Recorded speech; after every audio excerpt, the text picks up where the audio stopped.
Ration card ಜಿನೈನ್ ಇರೋದು B P L ಇರೋರು ಯಾರಾದರೂ ನಿಜವಾಗಿ ಆಗಿರಲ್ಲ. ಒಂದು ವೇಳೆ ಆಗಿದ್ದರೆ ತಕ್ಷಣ ತಹಸೀಲ್ದಾರ್ಗೆ ಅರ್ಜಿ ಹಾಕಿದರೆ 15 ದಿನದೊಳಗಡೆ ಮತ್ತೆ ಅವ್ರಿಗೆ ಬಿ ಪಿ ಎಲ್ ಕಾರ್ಡನ್ನು ಕೊಡ್ತೀವಿ. ಎ ಪಿ ಎಲ್ ಕಾರ್ಡ್ ಇರೋರಿಗೆ ನಾವು ಸದ್ಯಕ್ಕೆ ಏನೂ ಮಾಡ್ತಾ ಇಲ್ಲ.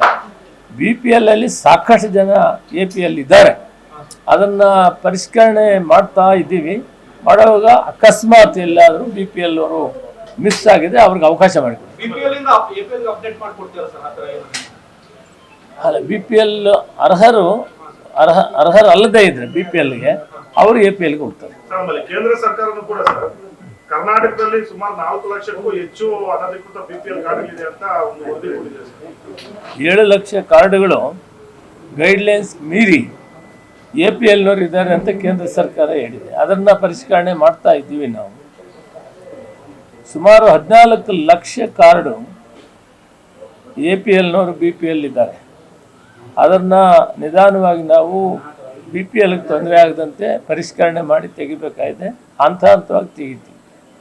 ಸಂಪೂರ್ಣ ನ್ಯೂಸ್, ಇದು ನೊಂದವರ ಧ್ವನಿ.